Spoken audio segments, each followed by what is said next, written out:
Chapter 7 105 Herald of the Sun. Noctis sighed, then placed his empty cup on the table and stood up.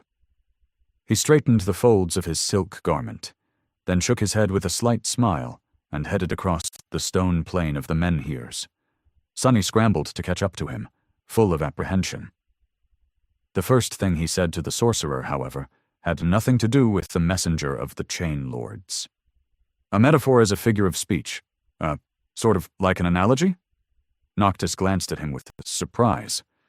I must say your composure is commendable, Sunless. However, do you really think that this is very important right now?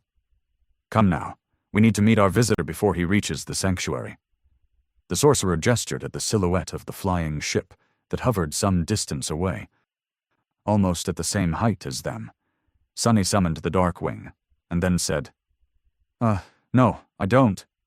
Why can't we meet the Herald here, though? No, wait. If he did not even reach the sanctuary yet, why is the island shaking? Noctis shrugged and gracefully rose into the air, flying toward the ship.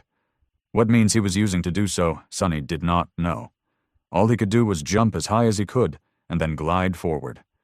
The sorcerer glanced at him, and then said somberly, If we were to meet the Herald here, my beautiful sanctuary might, well, get damaged. That would not do. As to why the island is shaking, I guess we'll see. Soon, they landed on the deck. The sailor dolls had already raised the sails and were hurrying around, preparing the ship for departure. Cassie, Kai, and Effie were also there, although they seemed to have arrived only moments before Sunny and Noctis. As Sunny looked at them with a silent question, Effie simply nodded toward Cassie. The mystery of their swift reaction was easily revealed. The sorcerer went to the stern of the flying ship without wasting any time, and took his position as the Kybernetes, the guide who steered the ship as it flew through the air. The ancient vessel had no steering wheel, of course, and instead relied on 2 steering oars, which were situated at the very rear of it. There was a runic circle inscribed between the oars. Noctis stepped inside, turned, leaned comfortably on the bending inner surface of the tall apluster, and placed his hands on the oars with a relaxed expression on his face. A moment later, the circle shimmered with ethereal light. The flying ship had to be controlled both physically and with soul essence. There were invisible energy pathways spanning the whole length of it, all leading to the roots of the beautiful tree growing around the main mast. Luckily, it was the tree that produced the tremendous flow of essence required to propel the vessel through the air, and not the Kybernetes.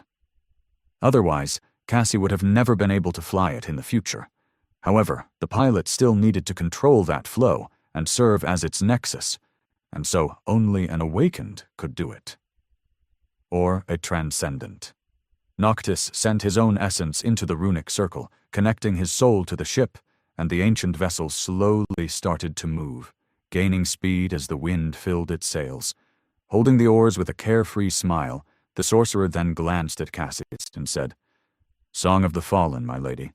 You wish to observe how I control this beauty? Here is your chance to see a master at work. Truly, there is no helmsman more skilled and distinguished than me in the whole of the Kingdom of Hope. Granted, this flight won't be too long. He suddenly grew silent, glanced at the blind girl with a guilty expression on his face, and then awkwardly cleared his throat. Well, I guess see was the wrong word to use. Cassie remained silent for a few moments, then said neutrally, I am used to it, do not worry. Knowing that the young woman had been interested in the flying ship and its mysteries, Sunny left the 2 of them alone and walked to the side, staring into the distance with a tense look on his face. Noctis had failed to explain why the approach of the Herald caused the sanctuary to tremble, but Sunny had an idea. The islands were all connected to each other by the heavenly chains, and so any strong tremor was bound to spread outward like a wave. The question was, what could have caused a quake strong enough for them to feel from several islands away? Perhaps a giant steel colossus could. He gritted his teeth. A messenger of the Chain Lords. Was that a joke?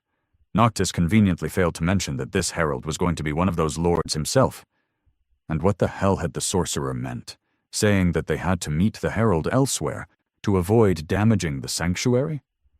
Weren't they simply going to speak? That was what messengers were for, weren't they? To deliver words? As several islands flowed past beneath the speeding ship, he suddenly caught sight of an especially familiar one. Of course, in this era, it looked different. The Iron Hand Island was still rather large and covered by soft grass, but the ancient stone columns that had been broken in the future still stood tall, forming 3 concentric circles. From above, they seemed like a giant sundial, or moondial, perhaps, and of course there was no colossal iron hand laying in the center of the island to give it the peculiar name. At least, not yet. Sonny suddenly felt cold shivers run down his spine. He didn't have time to think about it more, however, because at that moment something else attracted his attention. Some distance away, shrouded in the haze of dawn, he could see the neighboring island.